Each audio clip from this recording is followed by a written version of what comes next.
नमस्कार दोस्तों, स्वागत है आपका हमारे चैनल लर्न एंड ग्रो में। आज हम बात करेंगे एटकिंसन साइकिल के बारे में। ये क्या होती है? तो एक थर्मोडायनामिक साइकिल होती है जिसका इस्तेमाल किया जाता है इंटरनल कम्बशन इंजन के अंदर। तो सबसे पहले हमें समझना होगा जो इंटरनल कम्बशन इंजन है वो क्या होता है, उसकी कौन सी प्रोसेसेस होती हैं। पहले हमने पढ़ भी रखा है, एक बार ओवरव्यू इसका ले लेते हैं। तो हमारे पास एक सिलेंडर होता है, इसके अंदर हम दो पॉइंट ले लेते हैं, एक टीडीसी यानी कि टॉप डेड सेंटर और एक बीडीसी यानी कि बॉटम डेड सेंटर। जो पिस्टन मूव करेगा इन दोनों पॉइंट के बीच में मूव करेगा और इसी को हम स्ट्रोक बोलते हैं। यहाँ पर हम एक स्पार्क प्लग दिखा देते हैं। यहाँ पर ये आ गया पिस्टन।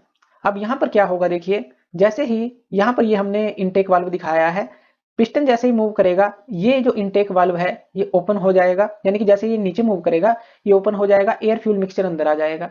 तो इसको देखते हैं, जैसे ही नीचे मूव किया ये ओपन हुआ, एयर फ्यूल मिक्सचर अंदर आया, ऊपर गया कंप्रेशन और फिर एक्सपेंशन और फिर ये एग्जॉस्ट होगा, ये जो वाल्व है ओपन हो जाएगा और एग्जॉस्ट गैसेस बाहर चली जाएंगी।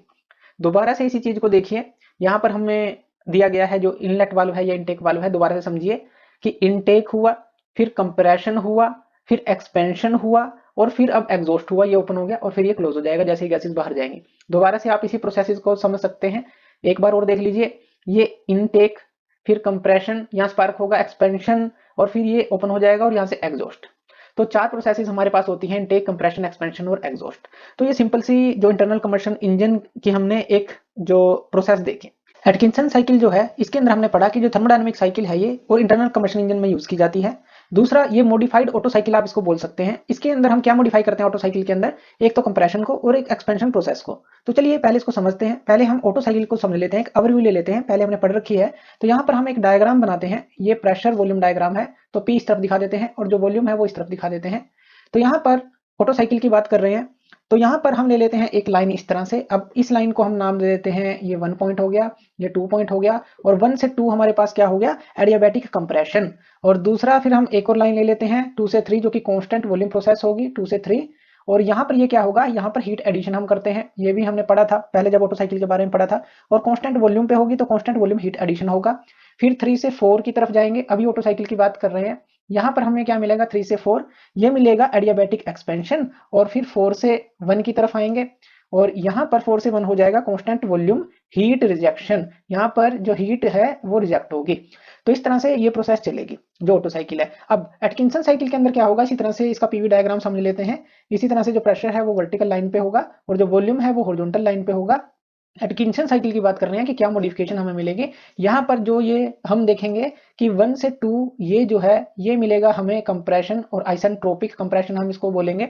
एटकिंसन साइकिल की अब बात कर रहे हैं, तो आइसेंट्रोपिक जो कंप्रेशन हमें मिला या रिवर्सिबल एडियाबैटिक कंप्रेशन कह लें। फिर 2 से 3 वही उसी तरह की जो प्रोसेस है ये हमें मिली। 2 से 3 ये मिली आइसोकोरिक हीट एडिशन, यानी कि कांस्टेंट वॉल्यूम पे यहाँ पर भी हीट एडिशन होगा। और फिर जो 3 से 4 इस तरह की ये प्रोसेस देखिए कितनी लंबी है, यानी कि ये एक्सपेंशन प्रोसेस है। एक तरह से 3 से 4 काफी लंबा हमें ये लाइन मिली है, यानी कि लंबी प्रोसेस ये रहेगी इसके अंदर और इसको बोलेंगे आइसेंट्रोपिक एक्सपेंशन। और फिर 4 से 1 भी देखिए, इसके अंदर हमने कांस्टेंट जो प्रेशर पे, अब ये प्रेशर है कांस्टेंट प्रेशर पे ये हीट रिजेक्शन करेंगे। जैसे यहाँ पर कांस्टेंट वॉल्यूम पे हीट एडिशन हुआ, यहाँ पर जो हीट आउट होगी वो 4 से 1 यानी कि कांस्टेंट प्रेशर पे हमने दिखाई है। यहाँ पर इन जो है कांस्टेंट वॉल्यूम पे थी, आउट कांस्टेंट वॉल्यूम पे थी, यहाँ कांस्टेंट वॉल्यूम पे इन है और कांस्टेंट प्रेशर पे आउट है। एक्सपेंशन स्ट्रोक काफी बड़ा है और जो कंप्रेशन स्ट्रोक है जैसे यहाँ थोड़ा बड़ा था यहाँ छोटा है। तो इस तरह से ये मॉडिफिकेशन इसमें की गई है। चलिए इसके बारे में और भी समझते हैं की डिफरेंसेस है ऑटो साइकिल से एटकिंसन साइकिल के। अब देखिए यहाँ पर हमें लोअर कंप्रेशन रेशो मिलता है सबसे पहले तो, यानी कि जो एटकिंसन साइकिल है वो लोअर कंप्रेशन रेशो का यूज करती है ऑटो साइकिल से, जो कि फ्यूल इकोनॉमी को इंप्रूव करती है और एमिशन को रिड्यूस करती है। दूसरा लोंगर एक्सपेंशन रेशो हमें मिलता है, जैसा कि अभी हमने देखा जो एक्सपेंशन स्ट्रोक था वो लंबा था कंप्रेशन स्ट्रोक से। अब इससे क्या होगा कि जो मोर वर्क हमें एक्सट्रैक्ट करने में हेल्प मिलेगी एक्सपेंडिंग गैसेस से।